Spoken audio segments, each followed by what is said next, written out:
Hello, everybody, and a very warm welcome here to the Wine with Jimmy channel. Thank you for stopping by.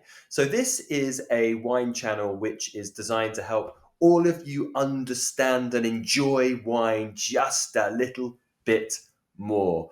And this is a series which is designed at the professional tasting approach. So, this is called the WSET Level 3 systematic approach to tasting wines.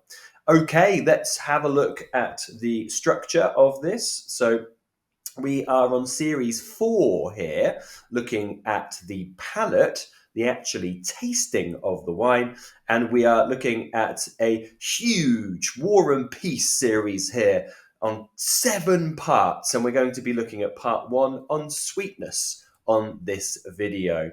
Now, this part, along with part 2, is available as free content, but parts 3 through to 7 are only available on my e-learning portal. That's over at winewithjimmy.com. Okay, well, let's rock and roll looking at all things about the palate, specifically sweetness in this video. Now, there are many different components to be considered on the palate, and it is often necessary to take more than just one sip of wine to assess it fully. Okay, so in a typical wine tasting class, you get a 50 milliliter sample, and that is enough to typically give you something like 3 or 4 sips. As a bare minimum, I would suggest to you tasting for assessing a wine on the palate in 3 sips. And I've actually separated them out there with those nice thick black lines. You can see that we have part 1 or area 1 on sweetness, acidity, and tannin, then alcohol and body mousse, and then flavor intensity, characteristics, and finish. Typically how you do it, but of course, in actual wine assessment, you can do it as in many tastes that you please, as long as you have the time, of course. And in examination format for this certificate, you can taste a lot. You get a 50 ml pour, around that number. And then if you need more, you can raise your hand and it will be brought to you. And then you can reassess. So there is, of course, ample opportunity to get the note correct. Now, in some cases, the effect of one component, and by component, we mean, the sweetness, the acidity, or the tannin, or the alcohol, for example. Now, one of those can interfere with the impression made by another. Alcohol and fruit, for example, add to the perception of sweetness, whereas acidity can actually mask sweetness because it makes the wine seem fresher and then drier. As a trained taster, a wannabe wine professional, you are aiming to assess the actual levels of these components, not the apparent level, by reference to the objective criteria. So you need to think about them in their isolation. That is challenging, of course, because there are other components that can impact your ability. Now, of course, we've just come on from the nose, and the nose is much easier to decipher because there aren't things really interfering. But when you taste, you have got sweetness perceptors, acidity, tannin, and bitterness. You've got all these different factors going on and they can impact. So please do take that into consideration. Okay, so we are going to look at the scale for sweetness. Now you can see up there I've highlighted it. It's in green and it's a 6-point scale. So this is dry, off dry, medium sweet, sweet, and luscious. So I need to really get to grips with this. I need you to understand how to get to grips with this. And I think there's a real fundamental a separation that you can make, a distinction in 2 groups like you see just here. So sweetness is the taste of sugars present in the wine, what we call residual sugar, RS. So this is the first tip I always like to lead with in understanding this scale, and that's what you see in front of you. So I split the category into two main sections. The left of dry, off-dry, and medium dry. The key thing about this is that the wine will start with potentially no sugar or maybe some sugar, but it will always finish with dryness. Okay, so that's why the word dry features in every three of those categories. Then on the right-hand side, you will see that your wine really will start sweet and it will finish sweet, hence why sweetness is a factor in each of those categories.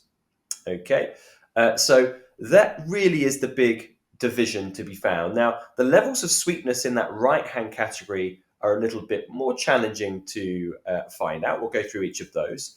But on the left-hand side, it certainly is about how it starts dry and finishes dry, or maybe a little bit of sugar or slightly more. And that's the three categories. We'll go through those.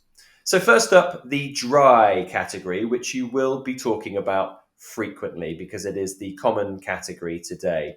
This is the category for a dry wine that has no sugar, or it has levels that are so low that they cannot be detected by the tongue.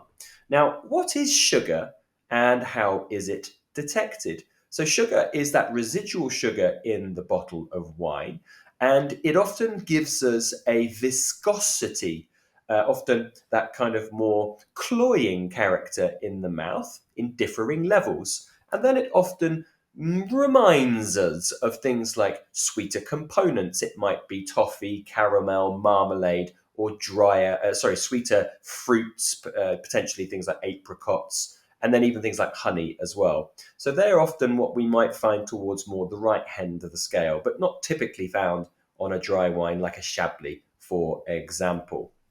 We then have the off-dry category. So if the wine has a tiny amount of detectable sugar, the wine is described as off-dry. Many dry Alsace Gewürztraminers, actually Brut champagnes, and also some of the inexpensive reds and whites will have some sugar and in fact will be off dry. But the perception of acidity comes into play here, and a Brut champagne, which is searingly high in acidity, may mask that actual detectable sugar. Okay, so it might still be classified as dry. But I think a classic one that is certainly found in your syllabus for the level 3 is the Gewürztraminers that come from Alsace. And you see a label there in front of you. Medium dry comes next. So medium dry plus medium sweet, they are wines with a distinct presence of sugar, but they are generally not sweet enough to partner most desserts, for example. Here I have included a label of a Riesling Cabernet. Riesling Cabernet can be medium dry or medium sweet, depending on the producer, vintage, and style. But you'll see here this is coming in at 9% alcohol on the bottom right of your label. And really, a Cabernet would typically be somewhere around 11% potential alcohol. So that's about 2% unfermented, which is about 20-25 grams, which typically would sit at somewhere like the medium dry category. So it's not always the case. But this wine will have sugar to begin with. You will feel it, but it seems to be more dry on the finish of the wine, hence why we call it medium dry. So those first three categories are complete. The word dry features prominently. We now move into sweet categories, and we first of all begin with medium sweet. These have higher levels of detectable sugar than medium dry. Acidity, once again, is important here, as these wines can typically have very high acidities, which can cause the sweetness perception to be lower. Okay, here's quite a classic label, you see. Dr. Lucen, Riesling Spätlese, late harvest. 8.5% alcohol here. Potential full alcohol will be about 13%. So you're actually talking about 4.5% of unfermented grape must here in this wine, which is about 50 grams per litre of sugar. Now, in some circles, this may seem sweet, But the level of acidity on a Riesling means that this actually comes in at a more medium sweet category. Not always, but it is a typicity that you might find. Next is the sweet category. I think this one's easier to point out. It covers the wine styles where the presence of sugar has become a prominent feature in that wine. It's a rather broad category, but classic sweet wines like Tokai, like Sauternes, and of course, very much a lot of port will fall into this category. These have good viscosity to them. There is that richness, and typically there's still quite high acidities to balance that sweetness, but it comes through still fairly rich on the palate. And then you are looking at the category of luscious. There are very few sweet wines that are described as luscious. And here, the level of sugar is so high that they are notably more viscous, and the wine leaves the mouth and the lips with a sticky, sweet sensation after swallowing or spitting. So often we'll find almost like a molasses kind of a texture to it. It's rather thick and viscous. The examples in the WSET Level 3 would be the likes of Pedro Jimenez Sherry and also Rutherglen Muscats. But also you might find even the likes of Tokai Essentia, for example, which has often above 450 grams per litre of sugar, which is exceptionally high, as I'm sure you are aware. Okay, well, that brings me to a conclusion looking at the sweetness levels and how to think about it. I hope you found that useful. We will next be going on to acidity, and we'll go through the 5-point scale that one finds there for a very important characteristic in wine tasting. If you do have any comments or questions, of course, please do get in touch by commenting on this video.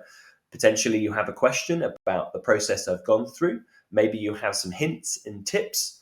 Maybe you just like sweet wines and you'd like to share your thoughts and theories. Please do get in touch.